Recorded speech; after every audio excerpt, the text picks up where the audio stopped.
Hola amigos, ¿cómo estás? Welcome back to the channel.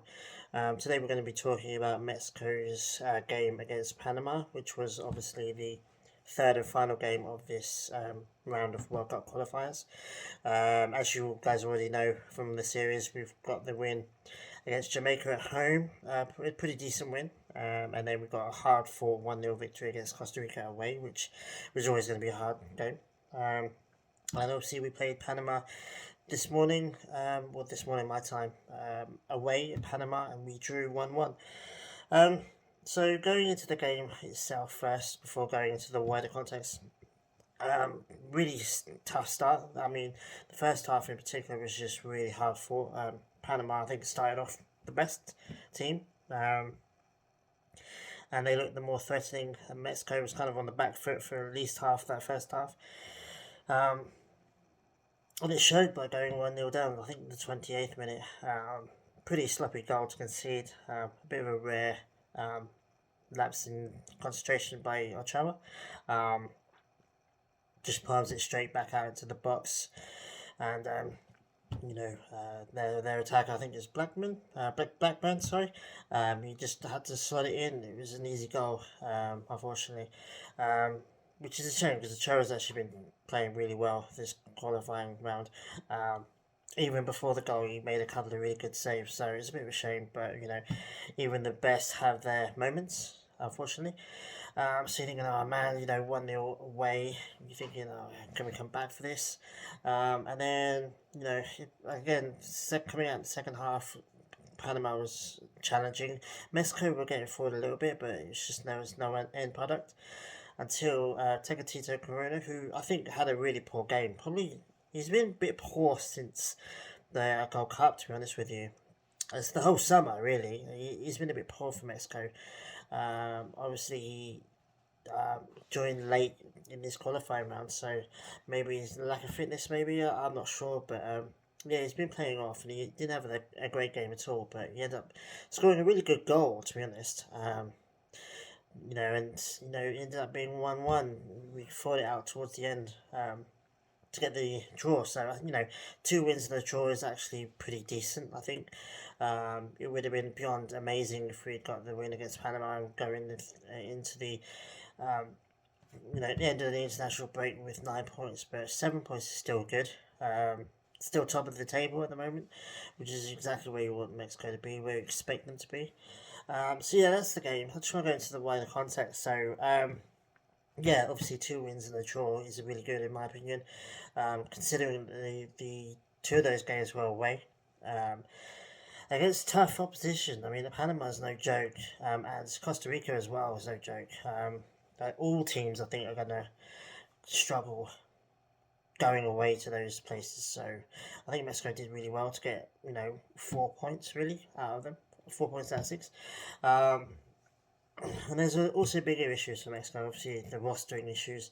I could rattle off a whole list of players that weren't available in these 3 games. Raul Jimenez being the main one, and Chucky Lozano as well. But there was no Herrera, no Lioness, no Hatcher, and loads of others. So the squad was quite depleted, quite significantly as well, especially attacking wise. And I think there are lessons to be learned from these qualifiers, namely what players I think should not be there and what players I think should be there.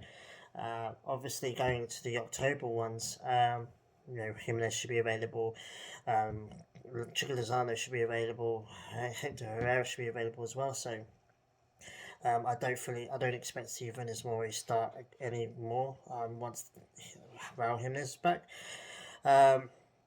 Like Pineda as well. I think Pineda had a decent few games, to be honest, but I think Chico Lozano definitely slots back in once he's fit and ready to go. I think he's fit now, actually. I think he's ready to play for Napoli. So, yeah, rostering issues aside, I think, Mexico did really well despite playing quite poorly. They never really got out of second gear for me, especially attacking wise. Defensively, they were okay, but we only conceded 2 goals in 3 games. It's not too bad. The fact that we only really scored 4 in 3 games. So attacking wise, we're not doing that great at the moment. I fully expect to see Raul Jimenez scoring a load of goals again, taking charge of the national team like he was before he got injured. And Chico Lozano as well. I think he needs to step up. I think Tecatito really needs to step up in October. Um, get a good couple of months with his club, with the Porto in, and then just just step it up because he was poor, like I said. So yeah, I mean everyone I think CONCACAF has rostering issues and off the field issues. Mexico don't really have any off the field issues, thankfully. There's no controversies or anything. It's just apart from Raul Jimenez, that whole thing about Wolves not letting him go and their punishment and things. There's no real controversies. It's just injuries and you know absences, which is harming of the national team, I think. But hopefully it will all go back to normal in October. We're going to need them, all the best players, back in October because I think that's when we start. I think we play Canada in one of those games, so it really starts to ramp up. And there's only 2 points. There's like 3 teams with 5 points at the moment. So, Mexico's only just top, and they're not clear by any means. So, yeah, I mean, you can't really complain too much. With the results, 2 wins and a draw, like I said, is pretty good. I think if you'd offered that to every El Tri fan, I think they would have taken that quite quickly. But there are lessons. There are players in the team that shouldn't be there. I'm not too keen on Funes Mori. I don't. I mean, he does alright, but he doesn't score and he doesn't assist. He's not really a part of the build-up play or the attacking play. So I'm alright with him not being around. Unfortunately, other players like Pizarro, I think their time's done.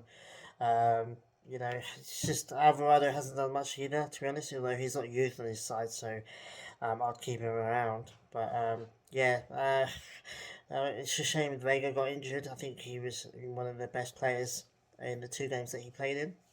Um, and so hopefully he gets recovers quickly, and he obviously becomes he's still part of the October ones, despite Chucky coming back. Um, but yeah, I mean, what can I say? I mean, I could go on and on about players that I think that shouldn't be there and the players that should be there. Artiega, for example, Gallardo for me is just not it. I think Artiega, something's happened off the field with him. He's been frozen out, whether it's because he just ditched the Olympic team. It looks like he just decided that he couldn't be bothered to be in the Olympics, so he quit. And I think you know the Mexican national team probably got Vela vibes from that, and I think that's why they've taken such a tough stance. But his quality, he's got to be Mexico's starting left back in the coming future for the next 10 years or so. I mean, he's that good, and it's not. I don't think he's going to be a Genk for too long either. I think he's going to get picked up by a bigger team. So, um, yeah, I could go on and on in another episode about all the players that I think should be there and shouldn't be there. So maybe I'll do an extra episode, just go through all the players that I want to talk about. But yeah, I think it's quite good at the moment.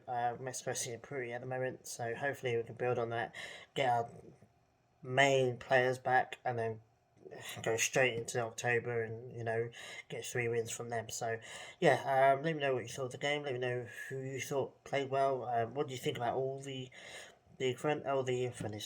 qualifying games? Are you confident with Mexico at the moment? Are you excited to see Raul Jimenez, Chucky, and all the others come back? Yeah, let me know in the comments. I always reply. So yeah, take it easy, guys, and I'll see you guys next time. Adios.